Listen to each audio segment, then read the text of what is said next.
Hello friends, welcome to all of you on my channel. अभी हम part 1 और part 2 में देख चुके हैं कि परसेंटेज या प्रतिशतता के क्वेश्चन किस प्रकार से पूछे जा सकते हैं। तो उसमें मैंने टाइप 1 और टाइप 2 पढ़ा था। अब ये तीसरा पार्ट है जिसमें हम बताएंगे कि प्रतिशतता या परसेंटेज के क्वेश्चन जो एग्ज़ाम में पूछे जाते हैं वो 30 प्रकार से किस तरीके से पूछे जाते हैं। इसमें 1, 2, 3 नहीं, पूरे 13 तरीके से पूछे जा सकते हैं। तो अभी अपन तीसरा टाइप समझते हैं कि तीसरे टाइप में किस तरीके से पूछे जाते हैं।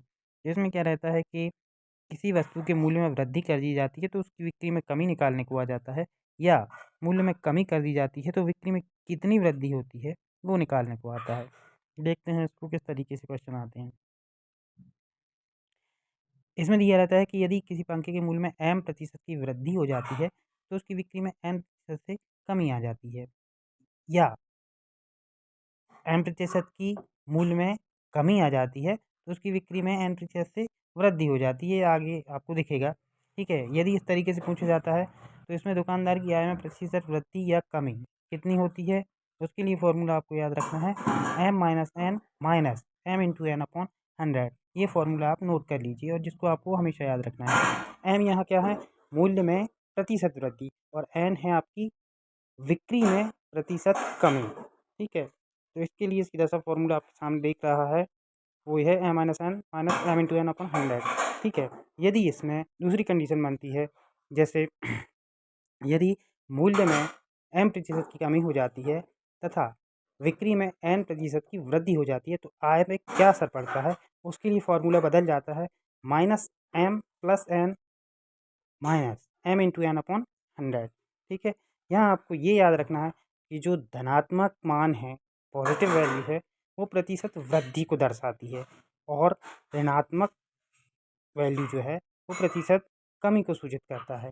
अब ये धनात्मक या ऋणात्मक, पॉजिटिव या नेगेटिव वैल्यू, ये दोनों के लिए लागू होती है, चाहे वो मूल्य में वृद्धि हो या बिक्री में वृद्धि हो। ऋणात्मक भी उसी तरीके से कमी को शो करेगा।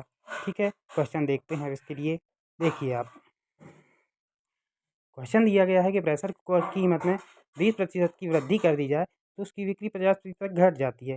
कोई दुकानदार पहले इससे, जो पहली कंडीशन थी, सो उसके बाद जब ये कंडीशन उनको दी जाती है तो कितना प्रतिशत कम या अधिक आय प्राप्त करेगा। तो इसके लिए फॉर्मूला अपन देख चुके हैं। यहाँ एम की वैल्यू जो है वो 20% है, एन की वैल्यू है जो 50% है। ठीक है, सीधा सीधा इसमें वैल्यू पुट कर देंगे, 20 माइनस 50 माइनस 20 इंटू 50 अपॉन 100। इसको देख रहे हैं आप, ये माइनस 40 आ जाता है, माइनस 40% है। ठीक है, तो माइनस का साइन आपको यहाँ क्या दर्शाता है कि आय में कमी हो रही है। यदि इसकी वैल्यू पॉजिटिव आती तो इसके लिए अपन समझ जाते कि उसमें वृद्धि हुई है। इस तरीके से इसमें क्वेश्चन आते हैं। आपको बस पॉजिटिव वैल्यू और नेगेटिव वैल्यू पे ज़्यादा फोकस करना है। दूसरा क्वेश्चन देख लेते हैं।